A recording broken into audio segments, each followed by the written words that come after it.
Hi there! In this video, we're going to talk about 3 items: how to use a Google Jamboard to engage your learners, how to create a Google Jamboard, and how to share a Google Jamboard. Number 1. How to use a Google Jamboard. We're now looking at 2 screens. The one on the left is the teacher's view, and the right one is the student's view. As you can see, the teacher has opened up the Jamboard, and all she needs to do now is to click on the Share button on the top right corner of her screen, copy the link, send it to her students through email or the chat box in her meeting room there.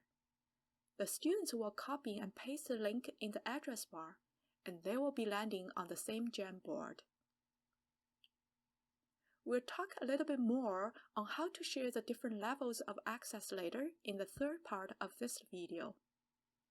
There are 3 activities on this Jamboard right now. We'll go through them one by one. The first one is a matching activity. Students can drag and drop every item on this board, images and texts, to match them. All the moves will be synced to the same board. For example, the student is dragging the loonie now.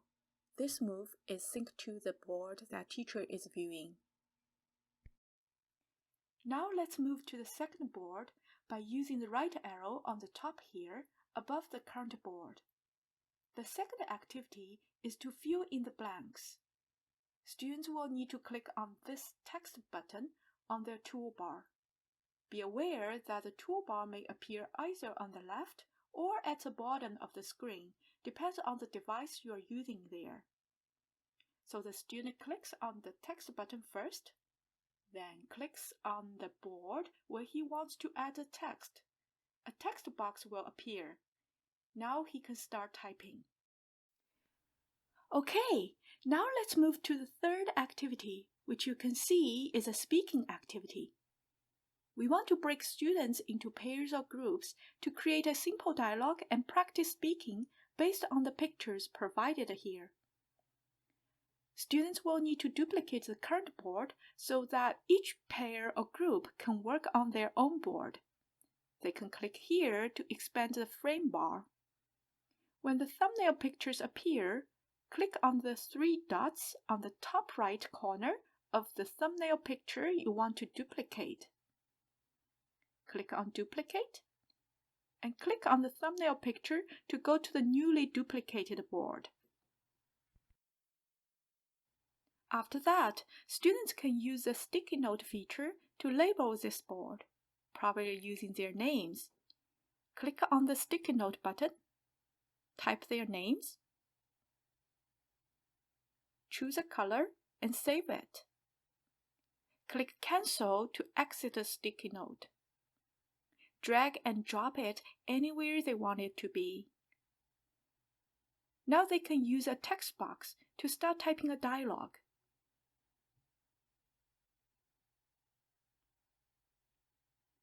They can also resize the text box by dragging the little dots after they finish typing. Number 2. How to create a Google Jamboard. You'll need to log into your Google account first. Click on this button on the top right corner of your browser and find the Google Drive icon.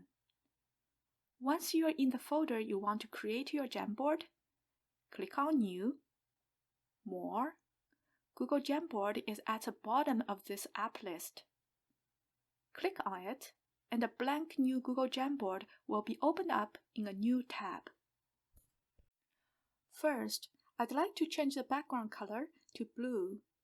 So we will click on this background button on the top left corner here and choose a color. Next, I'm going to click on the picture icon here on the toolbar to insert the image.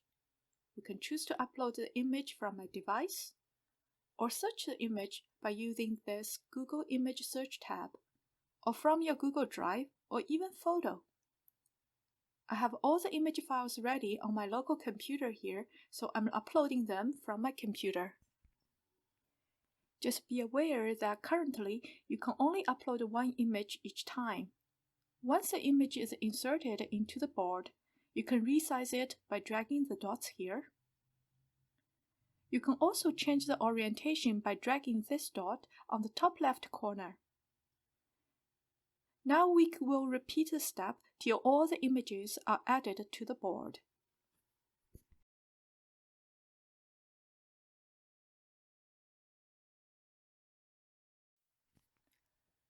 Next, we're going to add the text. Similar to adding an image to the board, we'll click on the text button. Click on anywhere on the board where we want to add the text, and start typing. The default color of the text is black. We can change the font size and color using the tools that will appear here above the board once the text button is clicked. In this case, I'll select the text, change the color to white. Repeat this step until all the texts are added to the board.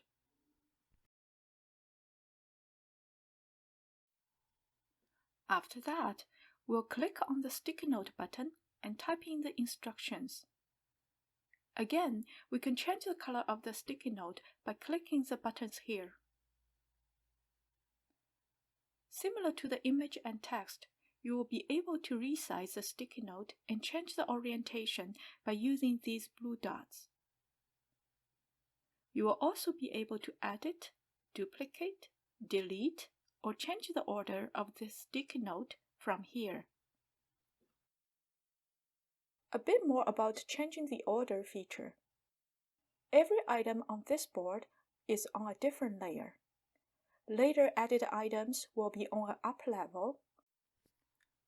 For example, this sticky note was the last item being added to the board, so it is on the top layer, which means if I drag it around, it will cover other images or text on this board. I can send it back, which means now it's moved to the bottom layer, and when I drag it around, it won't cover other items anymore. Now this board is done. We can create a new board by going to the next button on the top here. We can repeat what we just did for the first frame. Insert the image, text, and sticky notes.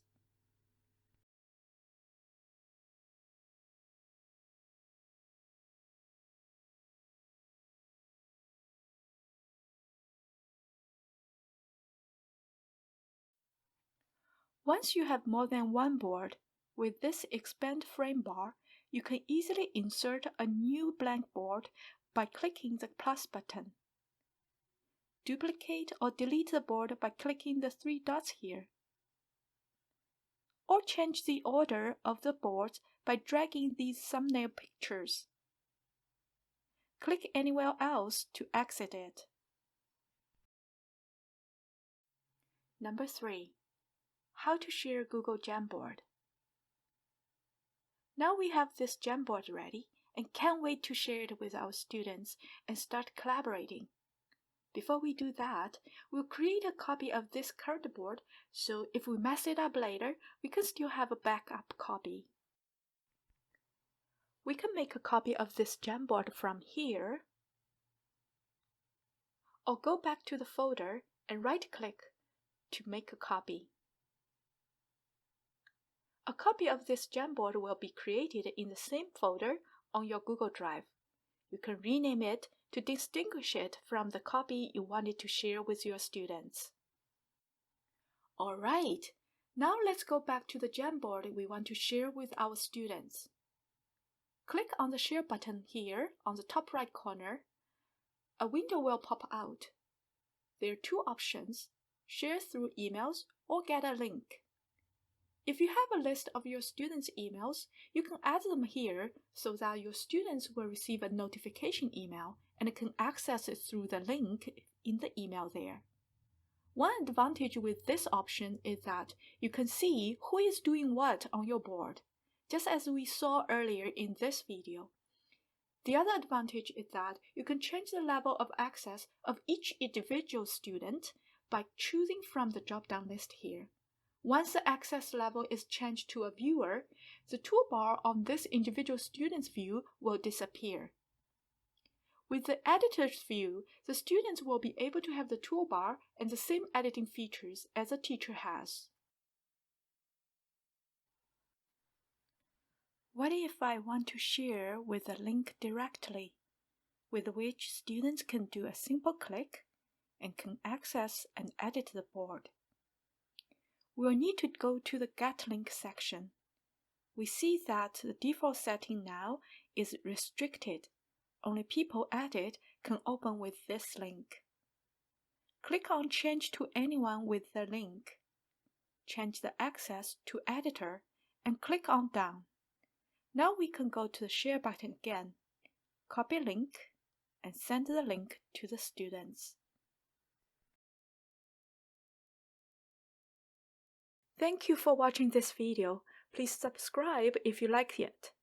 You can also visit my website, monicas@esl.com, to download the materials used in this video or message me through the website contact form.